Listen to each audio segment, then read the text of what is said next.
Frederick. I manage the above ground resource reviewers for the Environmental Review Division of the SHPO office, and I'm joined today by Casey Hansen. I'll let him introduce himself. Yeah, good morning. This is Casey Hansen. I'm the archaeology reviewer for the SHPO's office. So we have probably, I think, maybe 20 people here, or a little more than that. So it's not a really large group. So if you have questions as we go along, feel free to ask them or to type them into the chat box, and we'll try to address them as we go. But we're excited to be able to share PA Share, Pennsylvania's Historic and Archaeological Resource Exchange with you. I think the email invite or information that went out yesterday talked about using this for 106 projects, which some parts of DCNR certainly do. But as a state operating agency, there's also the requirement to consult with our office about resources under your management or control, and the potential to affect cultural resources that could be, physical changes to buildings, demolitions, or even new ground disturbance. So PA Share is our tool for consultation between state or federal agencies or their applicants in our office. So we're going to explain to you a little bit about how it functions, but before we get started, I just wanted to introduce you to some useful help materials that are found on our homepage. So this is our homepage. I'll go ahead and put this in the chat box, this link, if you want to take a look at it. But if you go to this page, you'll see that there's a lot of information on PA Share. This is specifically the help page, and it has step-by-step tutorials. So there's a tutorial on submitting a new environmental review project that you might find especially helpful. There's also frequently asked questions here. And then if you have questions about PA Share that aren't specific to a project, we encourage you to use that email address, pashare@pa.gov. So there's tools here that you should be aware of, as backups if you have questions. So we're going to go ahead and log into PA Share. And I'm going to be using the test environment, but Casey will type in the address to get to the actual PA Share home screen. So this is the login page. And you guys have CWAPA accounts, so you can just sign in using those.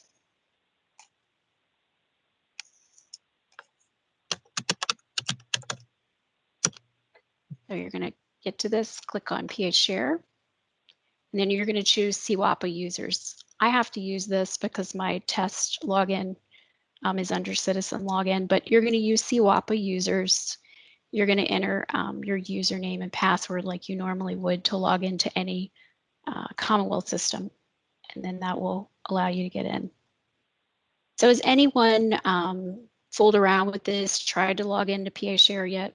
I know some of you have used it, but has anyone had it? Bowman from State Parks. Jen. Yes, I have quite extensively already. Okay. Well, then hopefully you'll have lots of questions and feedback for us. There we go. This is an opportunity to get those questions answered and provide feedback. And yes, it'll call your phone sometimes, but most of the time it'll let you write in. Maybe the first time you log in, it'll call your phone for CWAPA accounts. So this is the dashboard, or, the external user screen. And you're going to see there's a lot here, but what you really need to know about are these buttons up here at the top. This is your home screen. There's also a submit button if you want to send in a project. And then there's a search button if you want to use the search functionality of PA Share. So those are all really important to know about.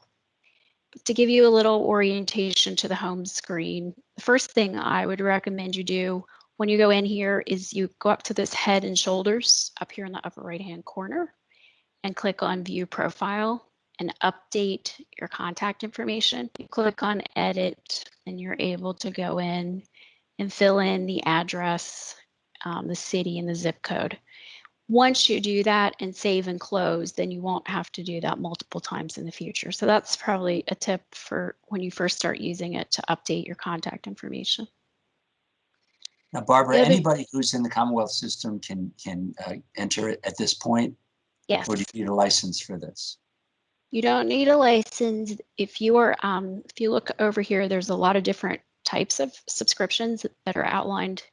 You click on this button.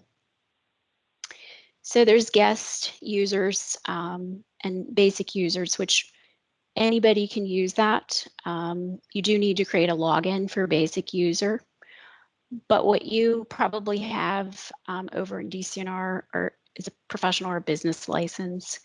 There's more accessibility to data if you log in as a professional or business user. Plus, you have a full dashboard of options over here. Okay. We're going to have some staff that will have the business, but right.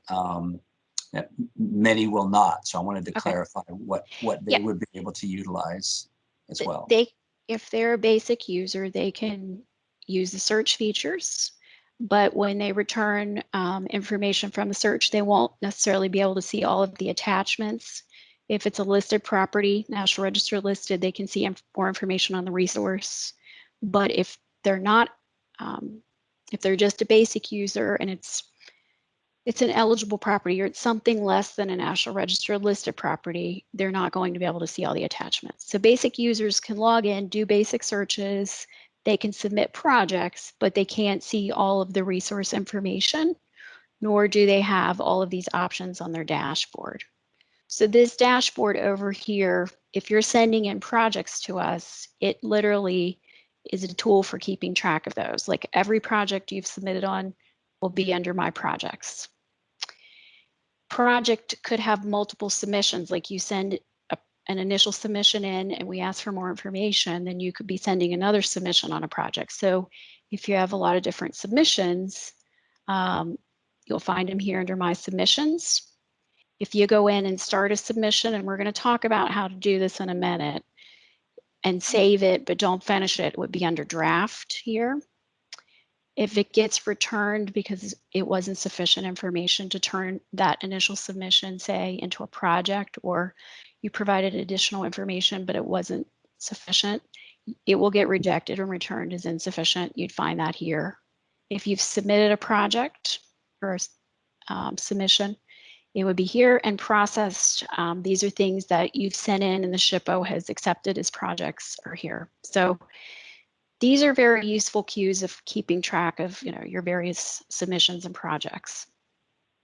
If the SHPO actually asks for more information, then that would be here, and you can literally click on the go to and go to that request, and we're going to look at some of that in a little bit. Any responses from our office to information you send in, you can access them here. And there's also an organizational dashboard, which you can decide how you want to use that, but we're going to focus on these for right now. And so this gives you some idea of the functionality at the home screen. So we wanted to take a minute before we work on project submissions and show you how you search. Sorry, it's allergy season for me. So I'll let Casey do that part of the presentation. Sure. I think we have a question first, though. Somebody raised their hand. Okay. Yeah, I have a question. This is Judy Dieter from DCNR. So I assume the My Projects, My Submissions, and so forth are directly tied to the login. Am I right? Correct. So if people change positions and move on, which happens a lot in state parks, how does their work get transitioned to the new incumbent? Well, you would want to let us know. Right now, and we're going to go over this when we go over how to submit a project. There are contacts on a project. Right now, the SHPO staff are the only ones that can add contacts to a project. But in the future, external users will be able to add contacts as well. So before that person would leave, you'd need to go into PA Share and just add additional contacts for future staff that would be, the primary contact for the project. And at the initial project review, you can add as many contacts as you like. So it always is, it's a good idea if you add somebody else from your office. to the project.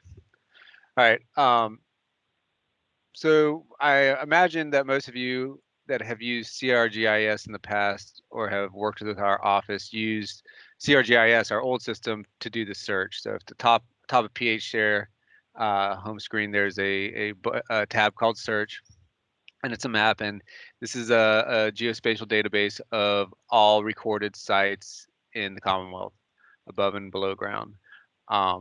You can do the same thing that you were able to do in CRGIS. You can search by location using this box up here. You can search by project number, name, resource number, resource names, things like that, all over here.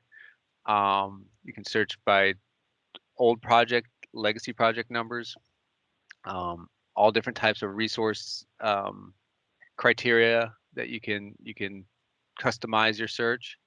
But I'm going to show you how to do a spatial search because I think that's mostly what you guys do. In this case, you use the polygon, and you, just like drawing a KMZ in Google Earth, you click on each corner and draw the spatial, draw your polygon. Once you do that, double click, sorry. You'll get a results queue down here, or results matrix down here. I am an archaeologist. I have archaeological privileges. So these black sites here are, these black polygons here are sites. In my polygon that I drew, I had at least 2 sites, one right here, one right there. I'm able to see them because I'm an archaeologist.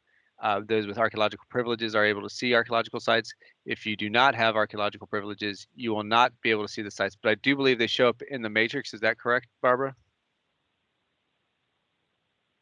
I don't think they show up unless you have archaeological Okay, so privileges. you get no information at all unless you have archaeological privileges. Other things for the search, you can expand the screen by clicking on that button. This button right here next to it will allow you to view coordinates, lat long. You see them tracking right here as you move the cursor. That'll come in handy when you're submitting a project and you don't have a street address. We do accept lat long as addresses. Top corner up here, these are your base maps. You can toggle your different base maps. There's aerials. This is the topo map that we used to request for consultation when it was paper. You have others available to you. These are our visible layers. You can turn them on and off if they get in your way. And or if you have, I believe it's pro or business, you are available, the pre-contact sensitivity model is available to you. So red being high probability, blue being medium probability, no color being low probability. Of course, the pre-contact probability model does not replace consultation. It's a model that we use to, among many tools, to determine if archaeological surveys are needed.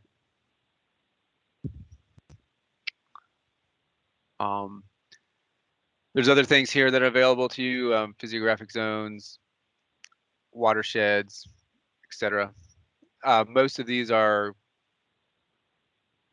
carried over from CRGIS, so many of the same layers are available to you that they were in the past. This is just the legend. It tells you what things stand for, and then you could also print out maps. Very similar. You export a PDF and you can print it. Anything else, Barbara, that I'm forgetting on the search? Did you All show right. the toggle how to make the screens bigger? Yeah, I did. That was the first thing I showed. So there you go. That. Any questions about the search? The spatial search functionality, the return archaeological data is not available. It was something that we offered before, and it was sort of under a planner level access.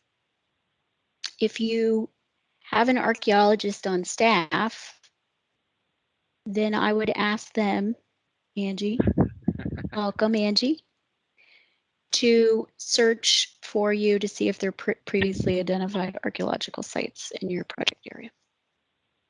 Hi, yep, this is Angie. I can do that. So I'm able to see like all the things that Casey sees. So, you know, if I were to do that same search you do, then I can see the probability model and the sites for anybody that needs it.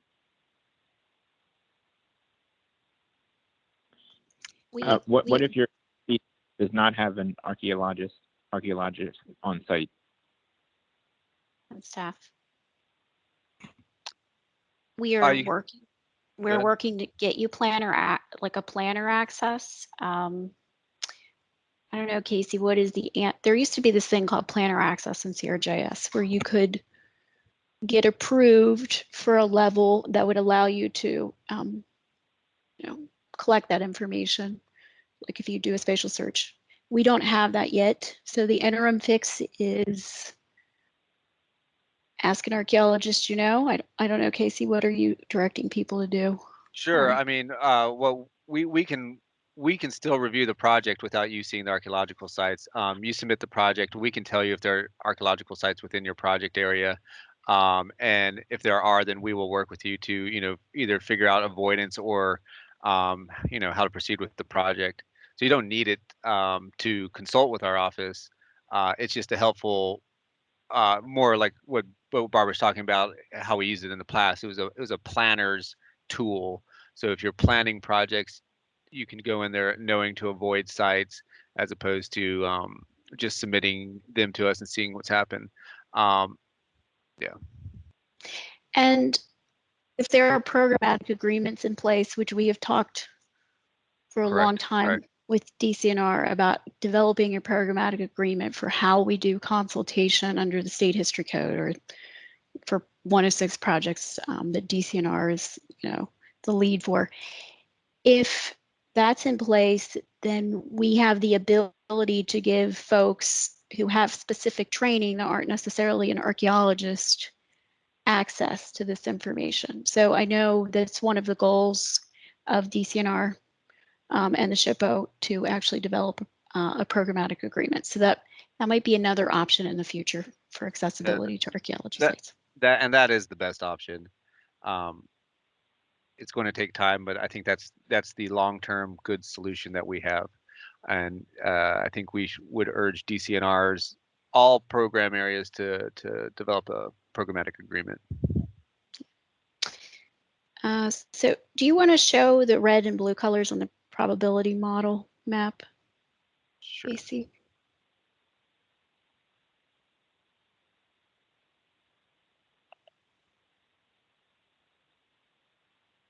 These are all good questions. It's loading. There we are. So like I said, this is the probability model. It was developed. It's a regional model, so it's different criteria for each region because archaeological is highly dependent on the context in which it's in. It is based off of previously recorded sites. Is one of the major criteria across all regions. So if you have a place that has had little archaeological survey or few recorded sites, the model may not be as robust as it is in other places like Lancaster County here, where there has been a lot of work done.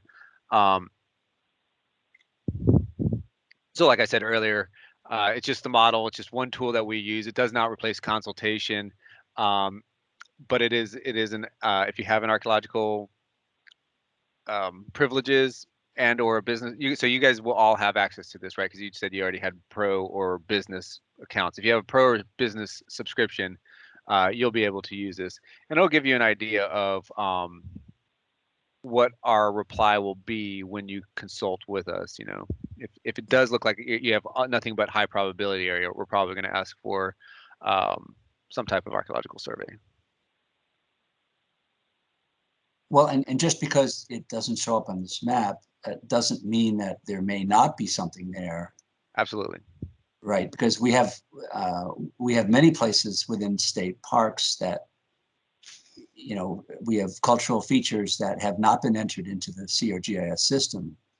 So it wouldn't trigger, a potential need for archaeology around those sites. So ultimately, we'll have all of those entered. That will make the model a little more complete. Absolutely. Also, there's, and it's funny because it's in the name of the probability model, but it's pre-contact, so that's really only accounting for pre-contact occupation, Absolutely. and not, the historic era of, and we have historic era archaeological sites in addition to the resources. So, but that's a mistake archaeologists make all the time, confusing the two. But Right. Good point, Angie. Thank you. All right. So there's good. one more question about the DCNR licenses. I think the business licenses, if they're floating, or if they're tied to a person, and I'll let you guys can talk about that later. You can talk about that now. This is Mike Redding from State Parks Planning. So what would be involved with the programmatic agreement? That is that's a time-consuming process. We've had past conversations about typical types of projects DCNR undertakes. We've also had conversations about where we would or when and where we would or would not care as the SHPO.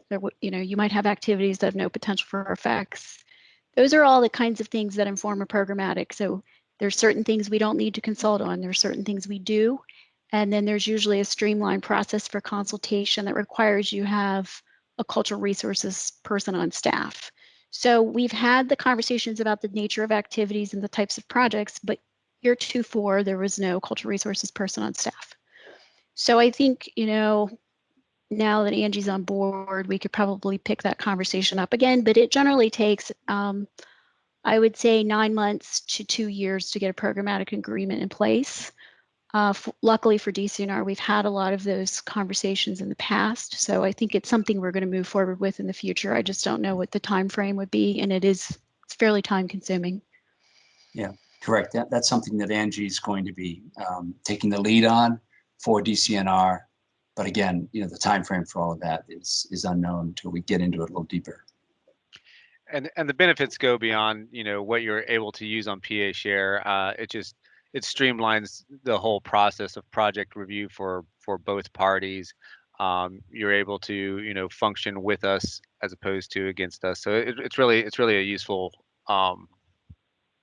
thing to have. So once we do it, well, that's good to hear.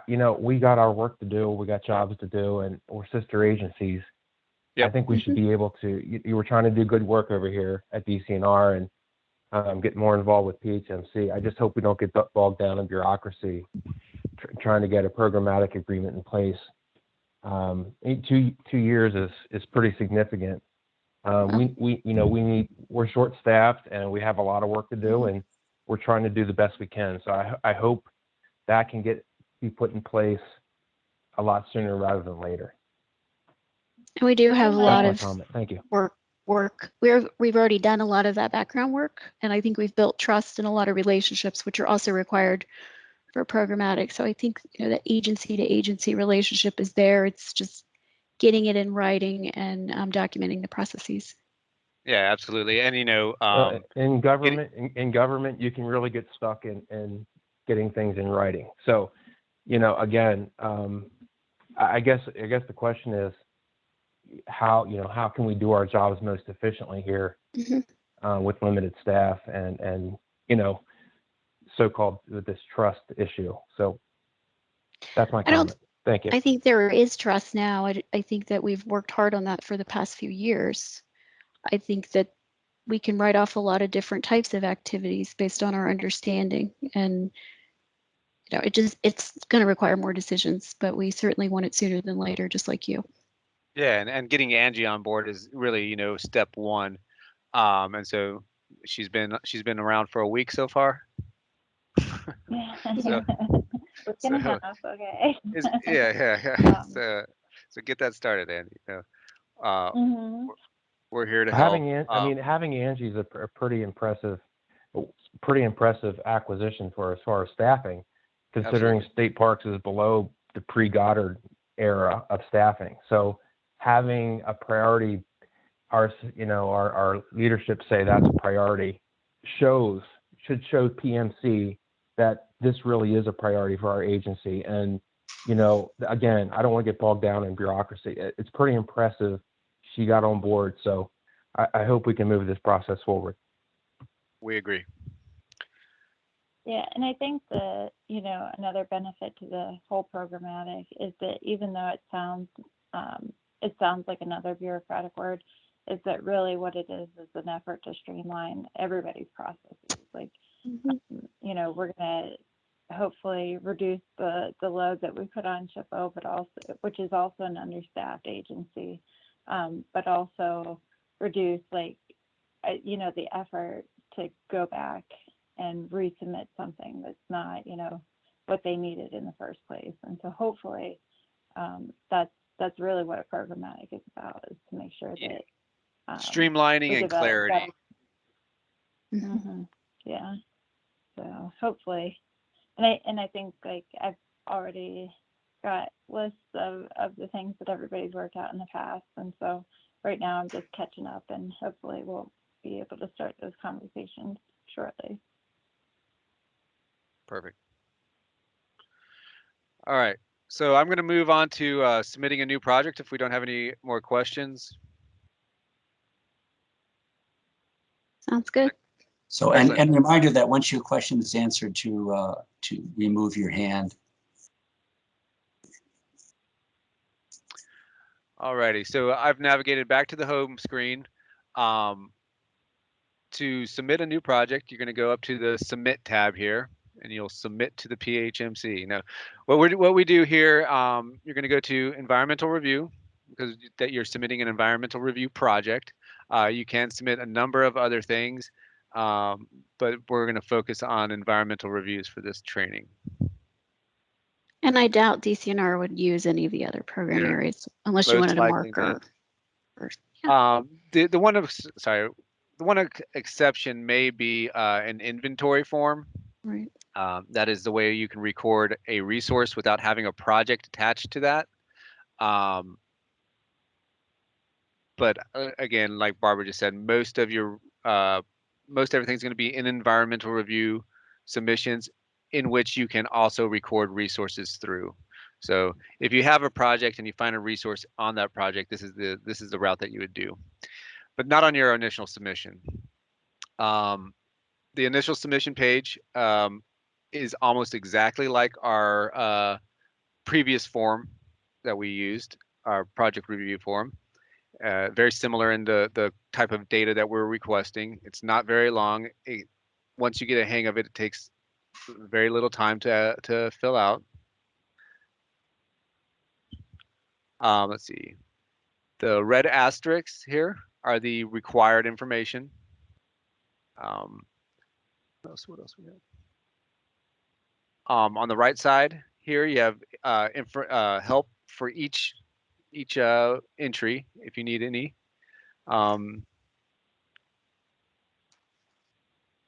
You have once you start entering data. Sorry. So first, you have to add your contact information before you can even start adding data. Like Barbara said at the very beginning, if you updated your person over here, saved it, your contact information will be automatically saved. So you can just click save, and you're entered as a contact on the project. You can add as many contacts as you'd like on a project. Like I said earlier, it's probably beneficial to add at least one other person in your office to a project that if they're involved in it, because if somebody leaves and you have staff turnover, then you'll have at least one other person on the project at all time. The contacts will receive all notifications from the beginning of the project until the end. So you should expect emails when actions happen, whether it's our replies or you're submitting additional information, whatever the case may be.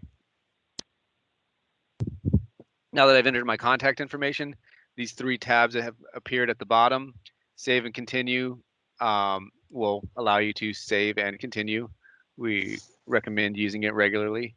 The finish later, if you click on that, it'll get stored into your submissions where Barbara showed earlier, where you'll have you know, in progress, drafts, submitted and accepted, and then submit to SHPO you do not use until you are finished filling out the form.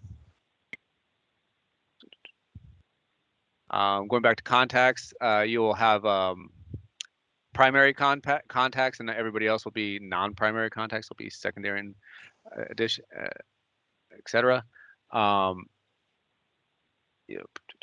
Yep, and I've covered that. Okay, project overview. I'm entering the no telework project that you sent to us yesterday. So if you want to follow along, you may, but you just project name. It's a timber sale. And if you are looking at the project, the project submission has a lot of information, but it's not exactly the submission, the information that we need. We look for a little bit more precise information here. So your project says it's a 107-acre timber sale off of Upper Pleasant Stream Road in District 20, and that an overstory removal treatment is proposed. Well, that's great, but we don't know what that means. I mean, we have an idea, but we're interested in project impacts to historic properties within your project area.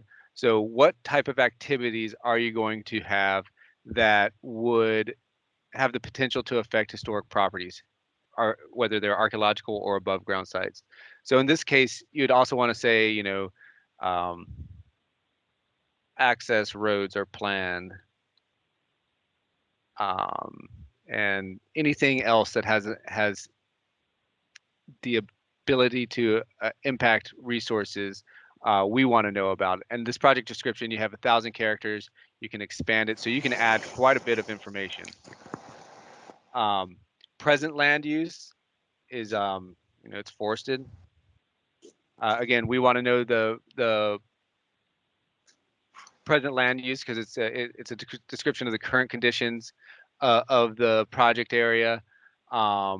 Similarly, previous land use, we're interested in if there's any prior ground disturbance that would affect our review. So if it's already been disturbed, if it's been a timber sale for the past 100 years, there's less likely that we will care. Or if the access roads are existing access roads,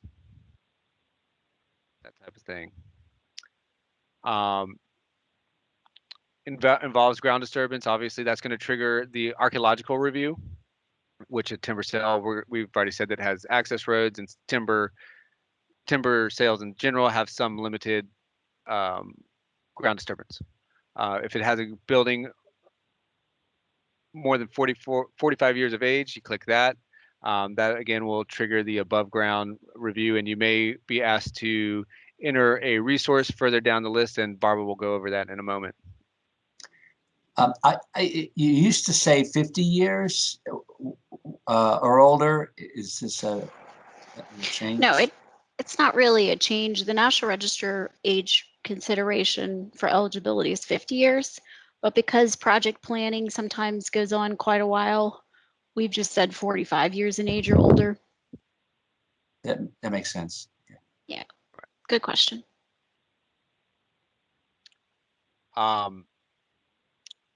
If the project includes construction, demo, rehab, or disposition, you need to click that box. Agencies. So again, just like contacts, you can have multiple agencies. This is DCNR. the project you have here has a number. I don't know if you guys have permit or program names. We'll call it a timber sale. We'll add that. If that, I don't know if that's what you do, but we'll do it for this one. And then this number here, maybe your permit number. Does anybody know that? Do you guys have permits? This is Gerald. That's a timber sale number that we use.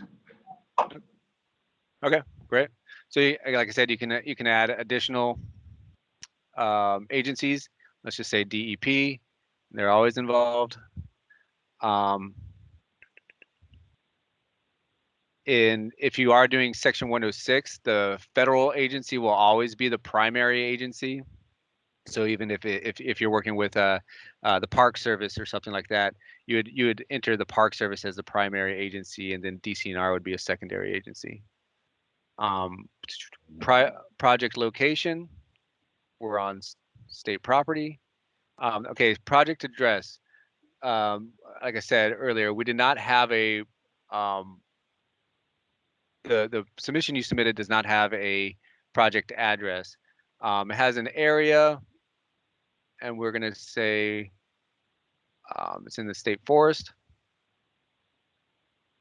Some areas are quite large. Absolutely. Do you want a GPS from a middle, or yeah, explain that. Exactly. Yeah, use your UTMs from the middle of the project, and you can get those UTMs from that search function that I showed you earlier. And we'll go over it when we draw our APE below. Let's see, where was that? It's in Maston. I think it was the closest town. I don't think we need a zip code. So again, and then here we go with the APE. The APE is defined as the geographic area within which a project may directly or indirectly cause changes in the character of above ground historic properties. So that's the area of potential effect, and it generally refers to the larger area of potential effect, and specifically usually for above ground resources. So in this case, it's a timber sale of a forested area. So the APE is going to generally be restricted to that 107 acre area. However, yes, go ahead. I would just say that the APEs get mapped in PA Share, and we don't want you to necessarily draw 107 acre APE. We're okay with you putting a square or a small area within the middle of that sale in PA Share rather than drawing the larger area, because it will take up a lot of the screen and create another layer and obscure other things. So it's fine to just draw the center of your project area. Yep. The APE area will be calculated when we enter it below. The LOD is the limits of disturbance, and this refers to mostly an archaeological APE, if you would. It involves the ground disturbance. It'll appear if you have ground disturbance on your project, and it's defined as the area of total earth disturbance for the project. So in this case, it's not just a timber sale; it'd be any type of access roads or new construction, any such thing, which you don't really include in the submission. So we'll just again go with this description here. All right, let's see if it goes. So you can click on this button here. Our project address isn't very specific, so let's see where this takes us.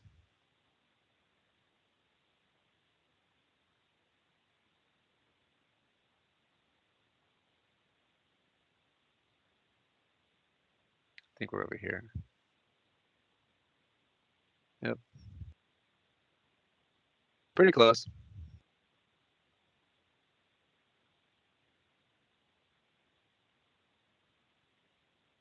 Sorry, I lost my place. Okay, like I said up at the very beginning when we went over the mapping, you can toggle all your maps through here.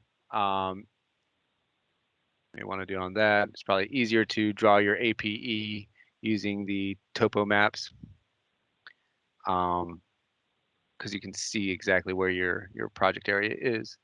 Apologize.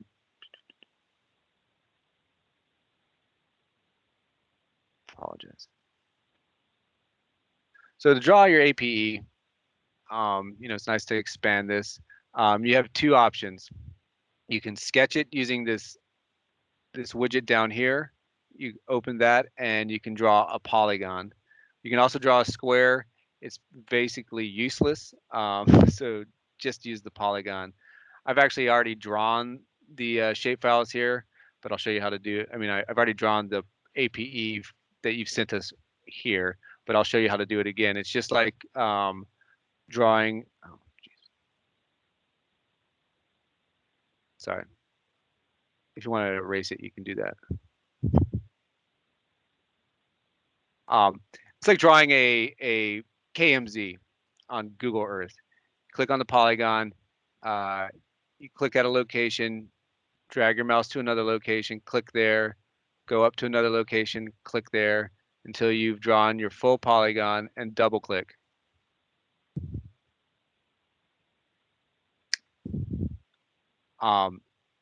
Once you have your APE, you have to also draw your LOD by clicking on this.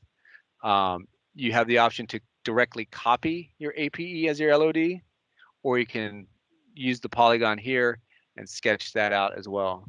Your LOD cannot go outside the boundaries of the APE, has to be within the APE boundaries. Once you've double clicked, is there a way to erase that if you decide you need to move it? Yep, just click on that, and then the garbage can will appear, and you click it, and it goes away. You can do the same thing with the APE. Oh yeah, sorry, you have to toggle over to APE first. Once you toggle on the APE, you can click it and delete it.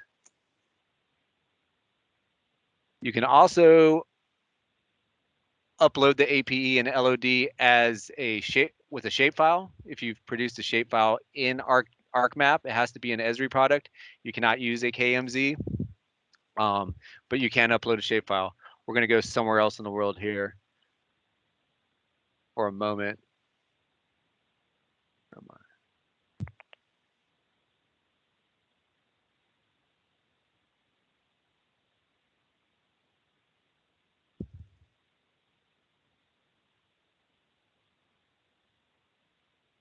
Oh no.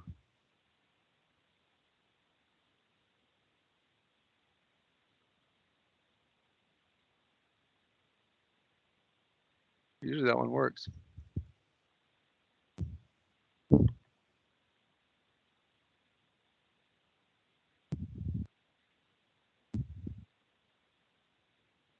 No, it's not uploading a shapefile today. It does work, I promise you. I mean, again, we're in our test site, and occasionally things do not work because they're updating test sites. But if you were to upload a shapefile, it would take you to that location on the screen, and it would be the same thing. The only as drawing it, except that if you're uploading a shapefile for your APE, you also have to upload a shapefile for your LOD. You cannot upload a shapefile for your APE and then sketch the LOD. It has to be both. And that goes for the same way with the sketch wizard as well. You can't upload an upload a shapefile for one and sketch the other.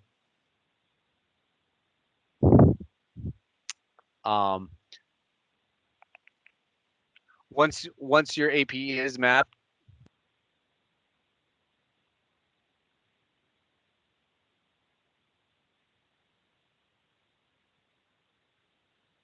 then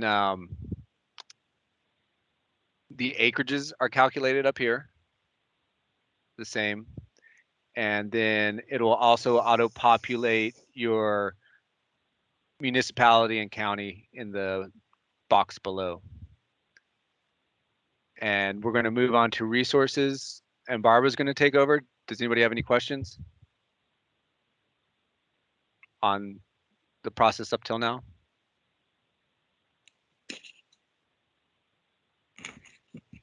Casey, I think there's a question on if the shape files need to be in a specific coordinate system. I don't believe so. I just know that it has to be produced in ArcMap. That's a good question. I don't know the answer to that. You're talking about if it's in like NAD 27 or 83. Yeah, that's correct. Or yeah, some type of yeah. We have a custom coordinate system, custom projection that most of our data, all of our data is in. So I was just wanted to make sure that that was supported. That's a very good question. I can ask. I don't know if Angie knows the answer. She's dealt with the system as an external user, but I guess she does that. You'd done that previously through Path. So I don't know the answer. That's a good question. I will ask. I would say. I have. Go ahead. Yeah. Sorry, I was going to say I've uploaded shape files, and I don't know that I've paid any particular attention to the coordinate systems. I know it can be an issue when you're working in the like actual Esri system, but I haven't seen any problem with it yet. But if it does become an issue, I think like there are ways that you can reassign a coordinate system to it. It's just a pain. So hopefully, if it is an issue, I guess let me know and we can probably work through it on DCNR's end. Okay, can everybody see my screen? Yes. Okay, so we're back here on the dashboard, and I started to enter the other project, the rehabilitation project that was sent to you yesterday. I started entering that this morning, so I'm going to go into my submissions, look under drafts, and I'm going to finish it. When you are data entering these submissions, there's some buttons after you enter your contact information that are available to you here on the bottom. One is save and continue, which is a good idea to do that frequently. The system times out after 30 minutes. So usually you can get a submission in within that time frame, but if if you get distracted, you get interrupted, a phone call, it's a good idea to hit save and continue. Or if you can't finish it, finish later, and then it will be in your submissions drafts queue to come back in like this one. And then the final button is submit to SHPO, which we're not going to be. If you're following along with us, please don't submit to SHPO because if it's not a real project. But when you're done, you use submit to SHPO. So I have entered my contact information, and I have my project name, and it's roof replacement, Presque Isle Lighthouse. Replacing the roof material, past and present land use. There's a 45-year-old building. Again, the required fields are the ones that are marked with asterisks. We've got an agency, the project location, the APE. Now my APE is limited to the roof and the area in the surrounding view shed is how I described it. I did map it. I'm not sure why it's not showing up here, but let me go ahead and map it again.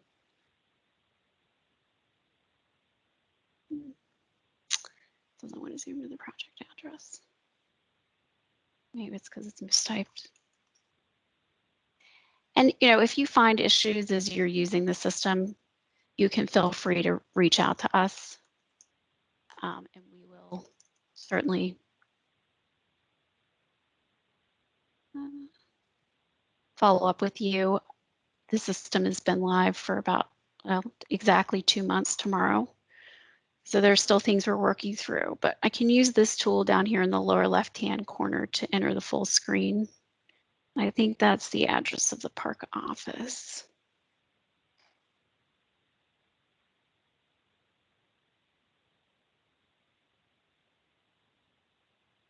Zoom in here a little.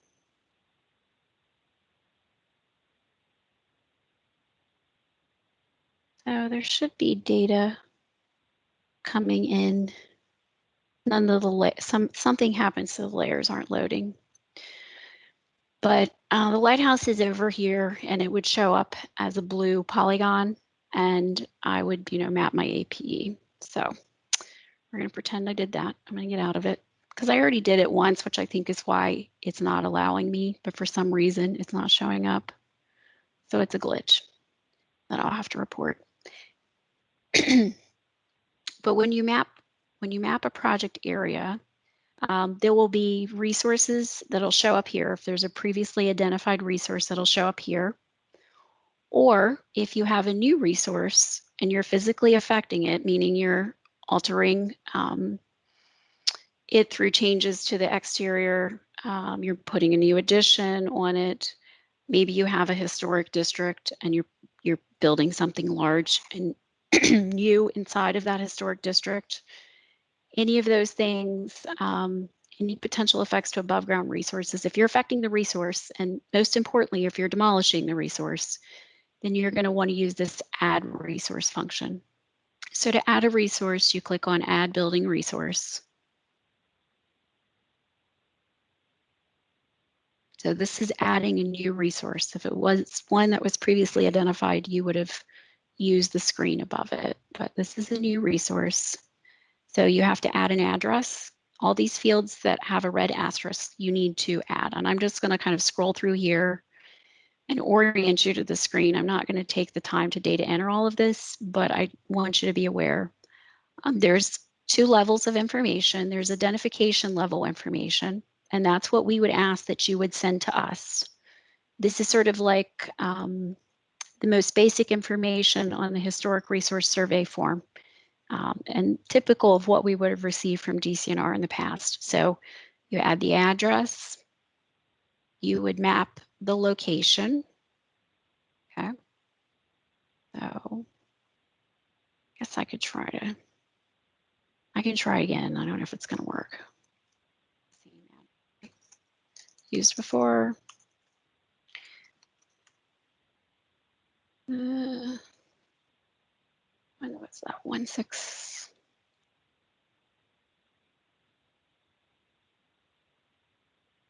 Yeah, the mapping is glitched because I went in through a draft submission. So thanks, Holly. I got it wrong. 16505. Okay. Let's try again, and then we'll give up if it doesn't work.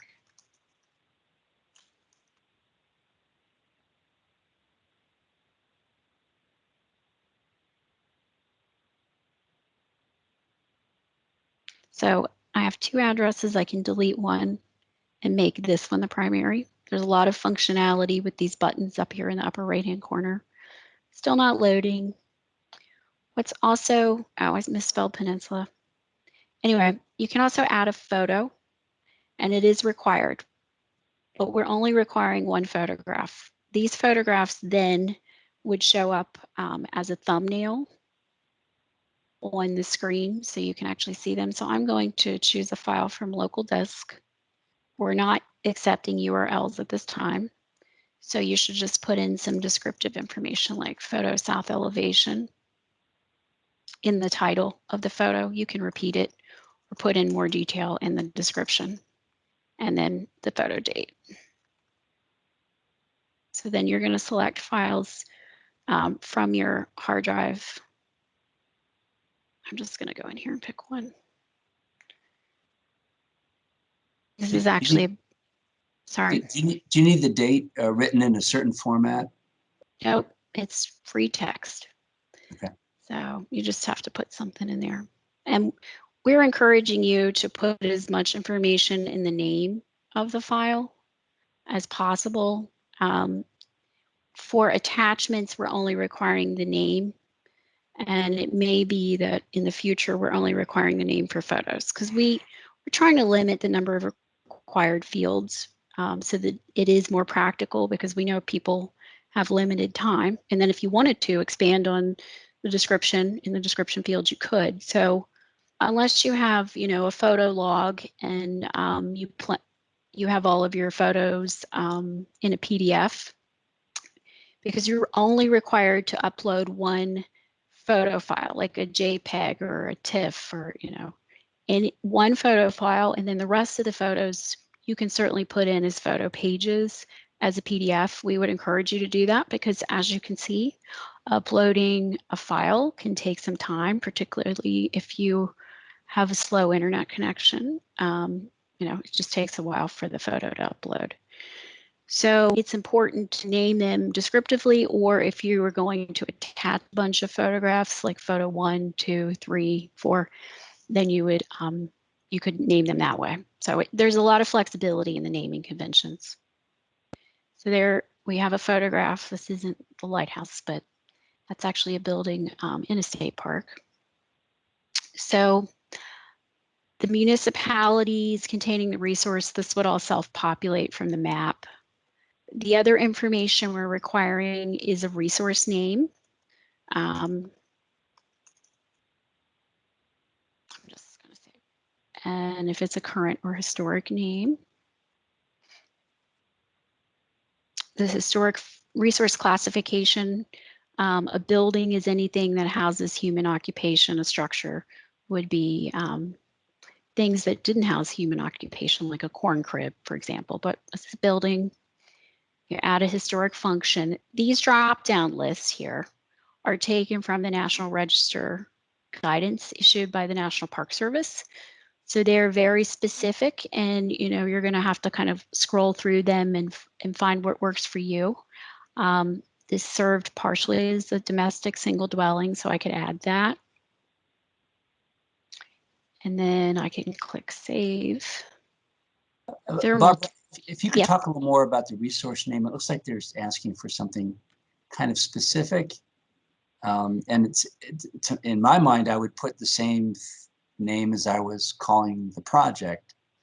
No, this is very specific to the resource. So if it was a community school, you'd say Five Corners Community School or middle school or whatever. It's not the name of the project. This is the actual resource that's being affected by the project, above ground resource. Now, if you do not know the name of the resource, but you have the address, then you could choose current and enter the address here and hit save. You're not required to have a historic name. We need at least some descriptive information to help us know what the resource is or was or where it's located. So there's flexibility. This help screen information is to get updated, and there will be more specificity on how to complete this at that time. But looks like over here it says, if you don't know the historic name, you can use the address as the resource name. So again, there's flexibility because we recognize not everyone's an architectural historian. So, but we don't have a lot of flexibility with these fields here that the National Register uses. So I would say that, you're going to have to kind of scroll through those functions and figure out one that works for your resource and just do your best. Foundation material is also required. So you get the idea. If you don't know what kind it is, kind of stone, there's an unspecified option. If you don't even know what your wall material is, I think there's a unknown option, okay? So again, it's general. If you don't know, just click unknown and we will complete it later for you. But to the best of your abilities, fill the information in. And you can see each time you click on one of these, you have to hit the save button. The roof material is and style. Again, if you don't know the exact style, there's unknown. And most buildings are either there's a lot that don't have a style.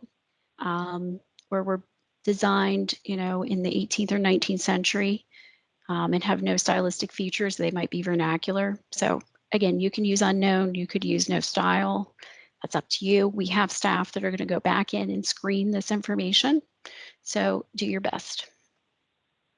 Wait, I'm not seeing the drop-down choices that you get, but I assume that when you click the choose a value, you get a whole list that you choose from. Yeah, do you see the drop down right now for owner category? No.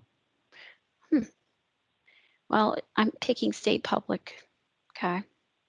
Yeah, I see it come in, but I don't see the choices. Right.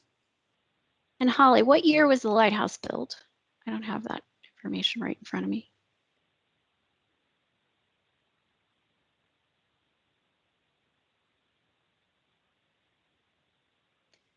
just going to guess. I don't actually know here. So if you don't have the exact date of the building, you can hit circa. There's a drop down that says circa, exact, and range. You can pick circa. In your basis for dating, if you had historic photograph, if you have agency records, you can write any of those here, okay? And then the other field that needs to be completed on this screen is the recorder. And this should be the person who is actually out in the field documenting the building. So I'm going to choose a recording reason of environmental review. Since you can't see all the options there, there's also survey. That might be another option you use, but mostly it's going to be environmental review for most of the projects you're submitting. And then there's the recorder contact information. Again, this is the person who is actually in the field doing the work. Here. So if it's a park staff person just taking photographs and kind of putting some information into the system, that's not a recorder. That is the recorder. That's the person who went out and documented it. They're the recorder, okay? So that is everything for the identification level. So now you see I've gotten to evaluation. This is the information that typically you have a professional prepare, someone who meets the Secretary of the Interior standards for history or architectural history would prepare this for a building, and they would evaluate the significance of the property using the National Register criteria. So this is not something we're expecting park staff to be able to do, but it's something you should be aware of, is on this screen. But what it's something that Angie would be able to do. She could help you do that. Yep. What is on this part of the screen is the attachments. We are in the process of trying to have them edit this layout so that the attachments move up below photos. But if you had any information on, you know, historic photos and postcard, for example, any information that you think is useful to our understanding, you could include it here. If you had a written report that an architect had provided to you specific to this building, like the Presque Isle Lighthouse has a historic structures report, you know, that would be something useful to upload. But include a pretty descriptive name, pick the type, which is always going to be document. You don't have to figure out all these other nomenclature, just use document and then upload the file. So attachments are not required, but they're useful. If you are continuing to complete the paper version of the HRSF and you have already filled in that information and you feel like it's helpful or there's additional information to what we've collected in PA Share and the required screens and you want to send that, you can feel free to add that here. But again, you're going to have to scroll down to the bottom under the evaluation section before you can attach that relevant information. So when I get down here, we have these similar buttons. If you were to hit close, you're going to lose everything you did. We get a lot of phone calls about people concerned that they've lost their information because they accidentally hit close. So you always want to hit save and continue. And if you don't have it completely filled out correctly, like for example, if you didn't map it, which I did not, it's going to say errors exist, the resource cannot be saved. So when you scroll up, if they can modify this feature, but if you hit close, it'd be nice to have a pop-up that said a warning. If you close, you will lose your data. Hit save. Exactly. Yep, and that's one of the things we've asked for because people are so confused. You know, they hit close and they think it's going to save and it doesn't. So yes, it's an excellent idea. It's in the works, but there's a lot of things in the works. So eventually, hopefully it'll be there. So because I'm having issues with the mapping, it would not let me save and close or save and continue. And you can see this red box around the resource boundary field. If I had forgotten to fill in any of these required fields, they would have a red box around them. And it would tell me, you know, that I can't move forward to submit it to the SHPO. So, which is what it's going to say. Errors exist, the resource cannot be saved. So we're just going to get out of the screen, but you get the idea of how you data enter a resource. Yeah, cancel would be good too. We've talked about that option, so I'm going to just write down the feedback because it is one of the more talked about issues in PA Share. Okay, so we have.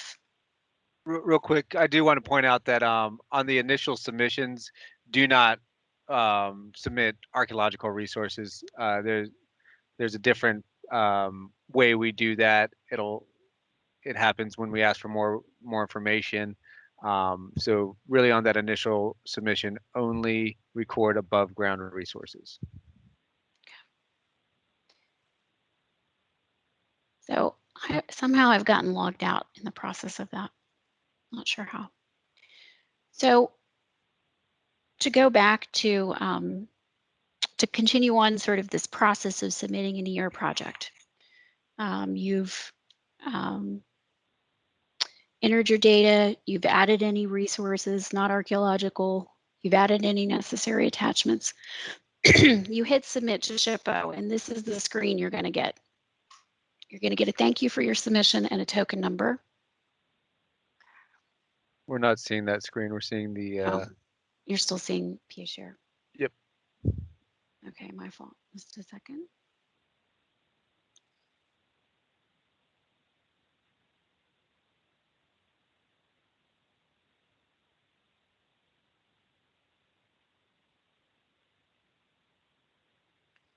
Okay, technology. Do that again.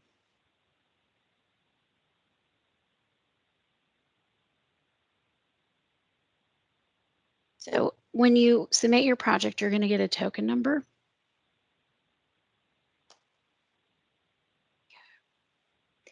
And that token number, it essentially means that you've submitted a project to PA Share. Can you see the token screen? Thank you for your submission screen now. Yep. Okay. So this is what the screen looks like once you submit. And essentially, you have a token, but it hasn't been accepted as a project. You've made a submission, okay? If you remember, you added contacts to the project. The first time you add yourself as a contact to a project, even before you save that submission, you're going to begin receiving email notifications that are generated by the system. So the first one that you're going to get looks like this. It says that an initial submission token has been assigned. Okay. That just means you've started data entering a project. It doesn't mean you've really saved anything, but the system is keeping track of that token. Now, anyone else you add as a contact to the project will also begin receiving these emails once you submit to the SHPO. So after you submit, you're going to get an email that looks like this, that says the initial submission has been received. And if you want to, there's a link that you could access that initial submission. But what this essentially means is we've received it and we're going to take a look at it. It's in a holding tank. If we look at it and we decide that we need additional information, then you're going to get a notification that says initial submission requires additional information.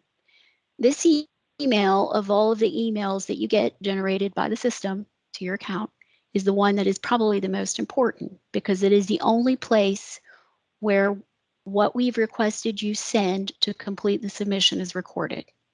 So where it says comments by PA SHPO, please provide additional project documents or information to make this record complete. It's likely that someone forgot to upload a PDF of the project plans or description or photographs, which by the way, when you go to attach that information in PA Share, you can send that all as one giant attachment. You don't have to separate the plans from the photos, from the description, from the specifications or any information. You can just upload that as one big PDF. The maximum file size is 70 megs. So if that's easier and simpler for you to upload one attachment, just do it that way. But this person forgot to add an attachment. So we rejected it and asked them to send in additional information. And this email is the one where you actually get notification that your submission has been accepted and a number has been assigned, and it has a project name. So you can see in the subject line, the project number is 2021 PR 02974. 2021 is the year the project first came into our office.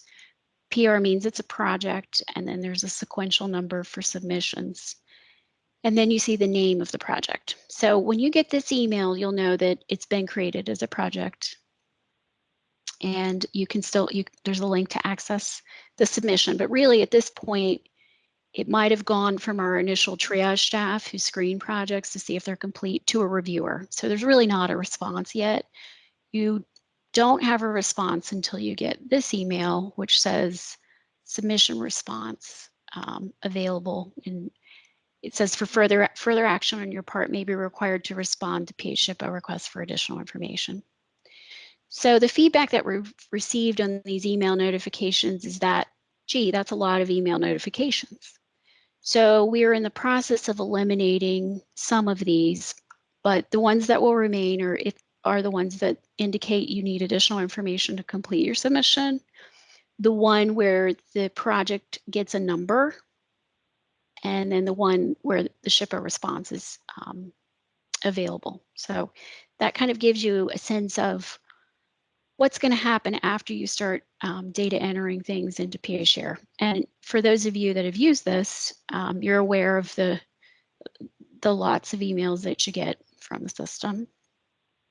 And I'm going to go in now and show you a system response. So it'll take me a second to queue this up. But I'm going to show you what our response screen looks like and where you'd actually find the document that you would print out, like let's say for your records. So are there any questions on sort of that email exchange at this point?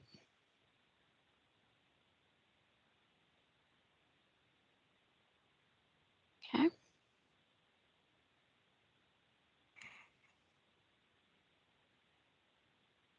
So can everybody see the SHPA responses screen or at the dashboard screen? Okay. So again, here I am at my dashboard. I've got my projects and my submissions. Here are my SHPA responses. Okay.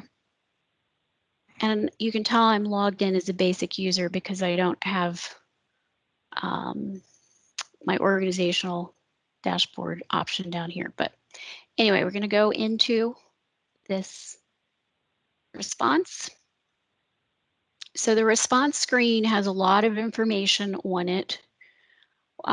What you're going to want to know probably first and foremost is if we care. Okay.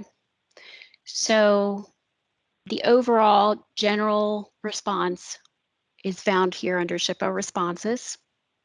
So I had no above ground concerns on this project, and our review archaeologist had no archaeological concerns. Okay. Then here are specific comments, and these are pretty standard comments. Let me expand the comment. I thought there was no potential to affect the above ground resource. This was a project involving interior rehab, and I think they were changing out like some plumbing and boilers and things. And Kim thought there was no potential to affect archaeological resources. This is a HUD project. If the SHPA requested more information, if I had asked for more information, like let's say I needed plans or I needed photographs or I needed to know historically what that building looked at to know if the materials you're planning to use for the rehab are appropriate, then there would be an entry here that you would highlight and click on process, and that would take you directly to a screen to allow you to enter that information. And then down here is where you will actually find the information if where we responded to your review request, and it would be under here, and it would be called environmental review letter. And so this is an old link, evidently. I'm going to pull up another one if I can before we're done, but it would be here that you're going to, under SHPO attachments, that you're going to find an actual response that you can print. For right now, and this is going to change like tomorrow, I think, there used to be this thing called print summary that would generate our ER response letter. But what we've decided to do is actually just put it here under attachments, because this is causing some confusion. So essentially, you're going to go into the system and you're going to get a letter that has our written response, and you can download it. So, but it's important to know that that letter will be here under SHPO attachments. If we have really specific concerns, we may, right now the system can generate responses for us. So there's some standard responses, but if we have specific concerns, we may actually write those out in a letter. So just know to go here and look under SHPO attachments. Okay. Any questions about the response screen?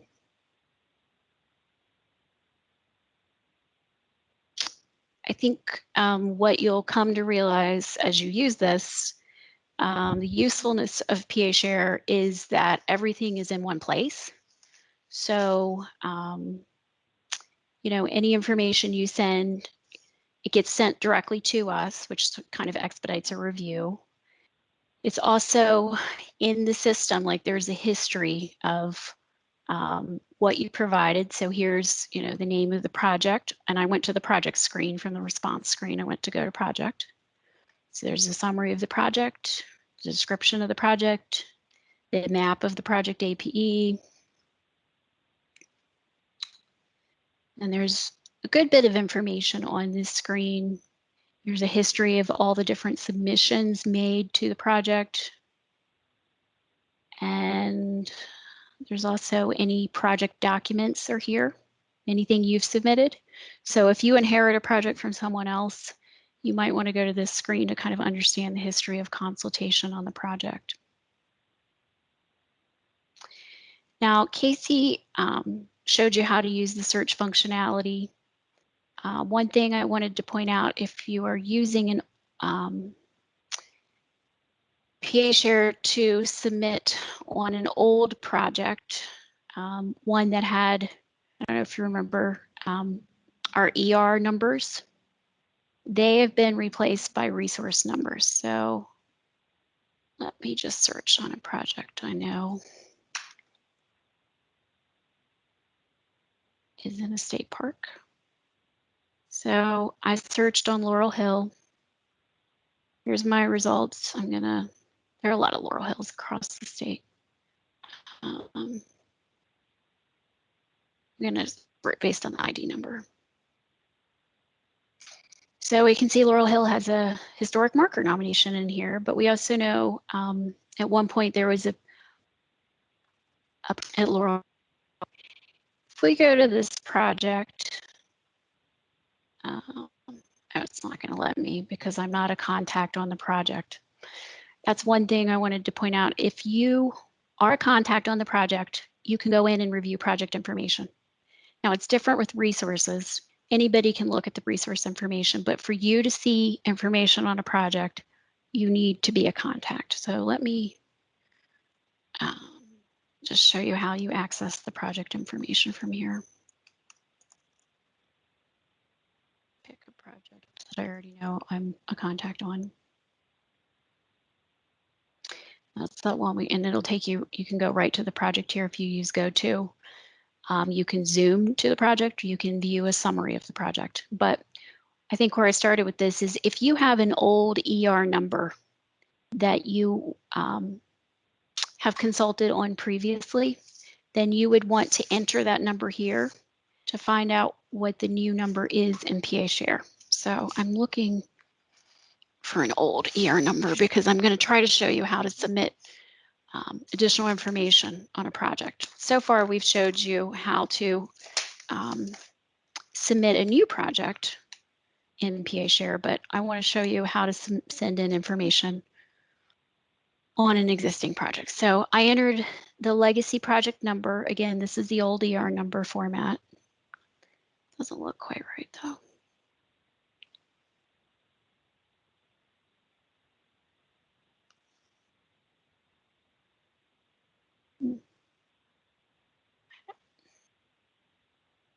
All right, I'll try it anyway.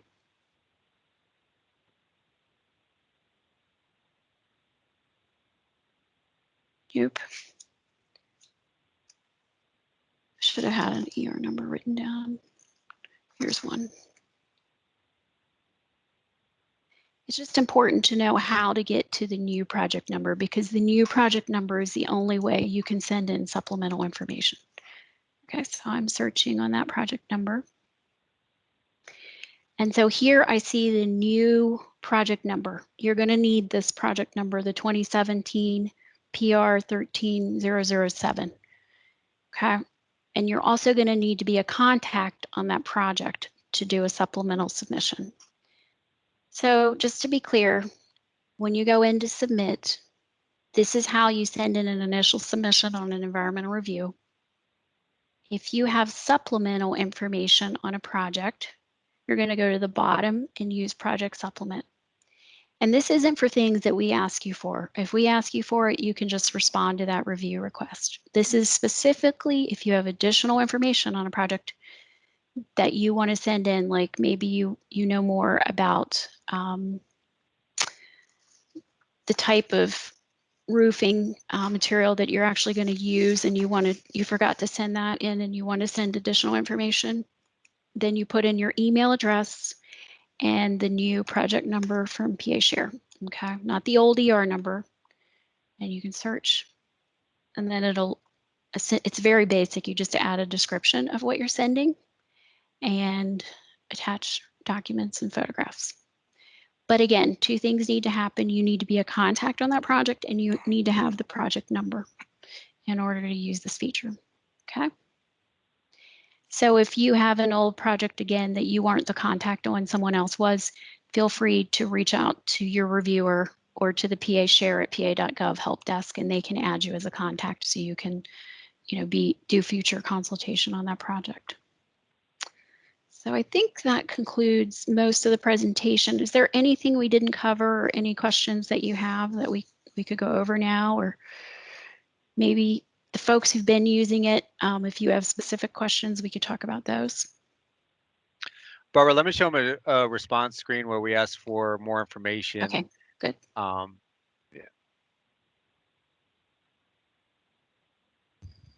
Can everybody see this? Response for no telework number 1?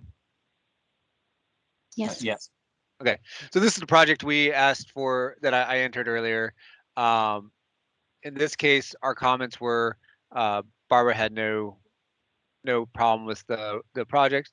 I asked for more information. I said that according to our statewide pre-contact predictive model and other things, we think that there's a high probability for archaeological sites within the project area. So this is this grid is a short, snap look at our response. This is what we actually said about it. And then here you have a SHPO request for more information. And I just blanket put the same thing right there. But this is the porthole in which you would start entering survey, resource, and report data for archaeology. So if you hire a consultant, you'd have to add them as a contact to allow them to click on this and then process it. You can access that through the email that we sent, but it'll always be under SHPO responses if you're a contact on that project. And the entering the survey data is very similar to when Barbara was entering the resource data on the initial submission, except that you're actually going to be adding some methodology, what you did to find the archaeological site, and then scroll down, this is where you enter your archaeological resources. I think that's it. Does anybody have any questions on that?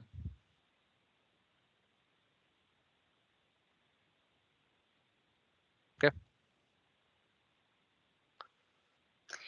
There is a question about the probability model, pre-contact probability model being available to DCNR, being shared with DCNR. We have done that in the past with forestry, and generally we do that within the context for PA share within the context of a programmatic agreement. So it kind of loops back to the need for that discussion, which I think we'll probably be scheduling that soon after this training, would be my guess.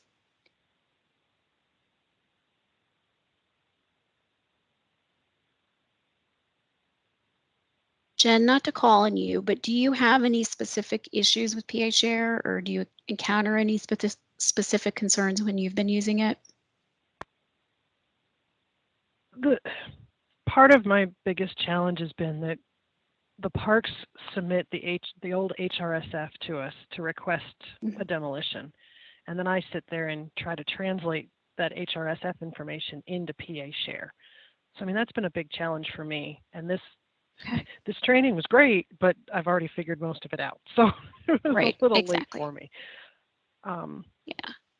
But that's the biggest challenge. The second piece that you shared about adding other contacts is another one that I think that'll be really helpful. And I might have missed it, but if another contact is listed and they get those emails, do they also have access then to the whole submission and proceeding with processing and so forth? Mm-hmm. They do, and it will also show up in their on their dashboard on the home screen on the left side. Okay. Like under SHPO responses or in their projects, it should show up there. Yeah, I know. I would just encourage you to attach that HRSF to the submission. And if the resource isn't, 45 years in age or older, you don't need to worry about adding the resource and data entering all that information. But if it is, then yes, you're adding that building resource because it is a physical effect to the built environment. Yeah, I cut a few corners when I had an HRSF in hand. I'd only attach one photo and I'd only put in minimal details because then I was just taking the whole HRSF and all of it was all PDF'd in one document. I was attaching that whole thing going, if you've got a question, look there first, please, and then call me. Yeah, it was working that way. Once I got through the process, it was working fine. It's just the process. Good. Yeah, and that's exactly what I would encourage you to do. Put in what you know, do the minimum. If we need more, we'll ask you for it. So that's good. Many of us may need to drop off now for another meeting. Well, thank you for your time. We appreciate your time. Yeah, and sorry. I was just gonna say, I think I just saw Holly message about putting in another person.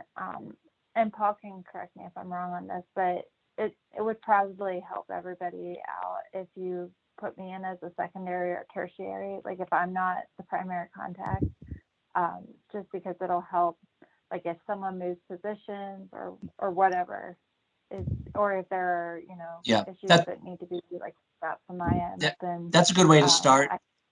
Depending on how many we get in the future, we may modify that, but that's a good way to kind of get this whole process started and see how things proceed.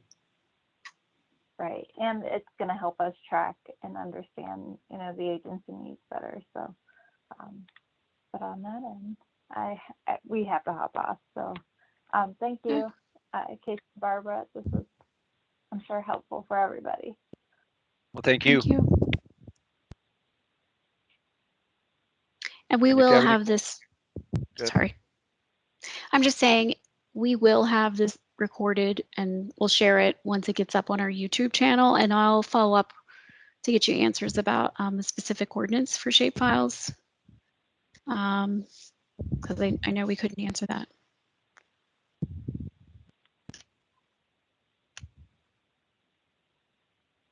Great. Thank you. All right. Well, I hope everybody has a good day. Unless there are other questions, I think we're done. So have a good one. Thank you, Barbara and Casey. Thank you. Thank you. Yeah.